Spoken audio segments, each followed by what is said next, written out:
ये आकाशवाणी गोरखपुर है। अब आप प्रमोद कुमार सिंह से क्षेत्रीय समाचार सुनिए।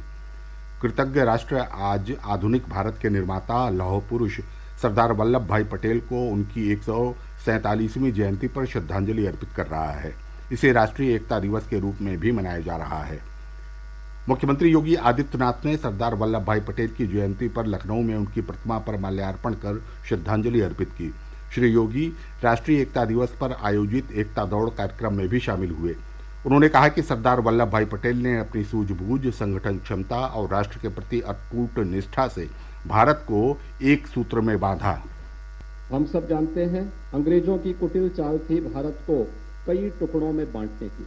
563 से अधिक रियासतें भारत के अंदर थी और इन 563 से अधिक रियासतों को उस समय की ब्रिटिश सरकार ने इस बात की आज़ादी दी थी कि वे चाहें तो भारत में रह सकते हैं, वे चाहें तो पाकिस्तान के साथ जा सकते हैं या अपने स्वतंत्र अस्तित्व को भी बनाए रख सकते हैं।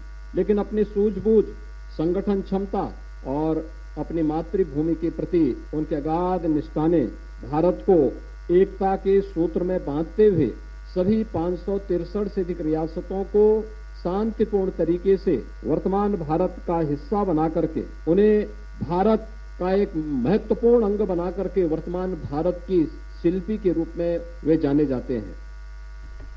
मुख्यमंत्री ने कहा कि आज़ादी के बाद कुछ लोगों ने सरदार वल्लभ भाई पटेल को विस्मृत करने का प्रयास किया। उन्होंने कहा कि प्रधानमंत्री नरेंद्र मोदी के नेतृत्व में गुजरात के केवड़िया में सरदार वल्लभ भाई पटेल की विशाल प्रतिमा स्थापित की गई है।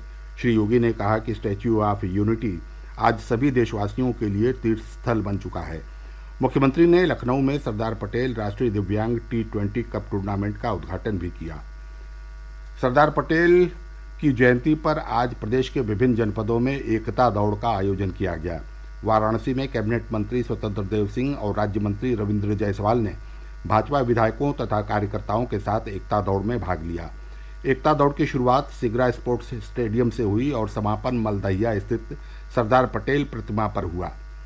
गोरखपुर, चंदौली, प्रतापगढ़, जौनपुर सहित अन्य जनपदों में भी आज एकता दौड़ आयोजित की गई।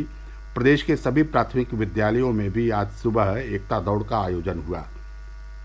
मुख्यमंत्री योगी आदित्यनाथ ने कहा है कि प्रदेश सरकार ने राज्य से संगठित अपराध को खत्म कर दिया है।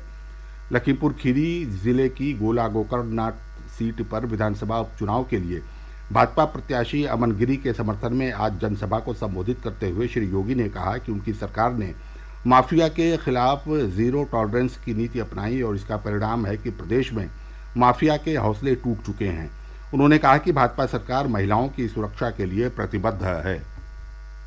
आज आप देख रहे होंगे बड़े बड़े माफिया और अपराधी जो प्रदेश के अंदर सीना तान करके चलते थे, गरीबों की संपत्तियों पर कब्जा करते थे, किसानों को उजाड़ते थे, हर पूरी व्यवस्था को बंधक बना करके चलते थे, आज दुम दबा करके गिड़गिड़ाते हुए दिखाई दे रहे हैं। पूरे प्रदेश के अंदर आप देख सकते हैं, पूरब में जाइए, पश्चिम में जाइए, ये वही माफिया हैं जो 5 वर्ष पहले तक जिनकी तूती बोलती थी, आज कैसे गिड़गिड़ा रहे हैं। ऐसे लगता है जैसे भीगी बिल्ली जैसे दिखते हैं, दुम दबा करके चल रहे हैं और इन माफियाओं के साथ यही व्यवहार होना चाहिए, नहीं तो ये आम जन का जीना हराम कर देंगे, बहन बेटियों की सुरक्षा में सेंध लगा डालेंगे, गरीबों की संपत्तियों पर कब्जा कर देंगे और किसी भी शरीफ व्यक्ति को जीने के अधिकार को छीनने का प्रयास करेंगे। लेकिन हमने तय किया है जो किसी गरीब का, किसी कमजोर का, किसी निरीह का, किसी बहन बेटी के लिए संकट बनेगा, सरकार उसके जीवन के लिए संकट बन जाएगी। मुख्यमंत्री ने कहा कि भाजपा सरकार छोटी काशी के रूप में विख्यात गोला गोकर्णनाथ मंदिर को वाराणसी के काशी विश्वनाथ कॉरिडोर के तर्ज पर भव्य कॉरिडोर में परिवर्तित करेगी। उन्होंने कहा कि इसकी कार्य योजना भी तैयार की जा रही है। गोला गोकर्णनाथ विधानसभा सीट भाजपा से विधायक रहे अरविंद गिरी के निधन के बाद रिक्त हुई है। इस सीट पर मतदान 3 नवंबर को होगा और मतगणना 6 नवंबर को होगी। लोक आस्था का महापर्व छठ आज सुबह उगते सूर्य को अर्घ्य देने के साथ संपन्न हो गया। प्रदेश के विभिन्न स्थानों पर नदी घाटों, तालाबों और जल के अन्य स्रोतों के किनारे बड़ी संख्या में श्रद्धालु एकत्र हुए और उदीयमान भगवान सूर्य को अर्घ्य अर्पित किया। गोरखपुर, वाराणसी, कुशीनगर, देवरिया, सिद्धार्थनगर सहित अन्य पूर्वी जनपदों में छठ महापर्व धूमधाम से मनाया गया। समाचार समाप्त हुए। नमस्कार।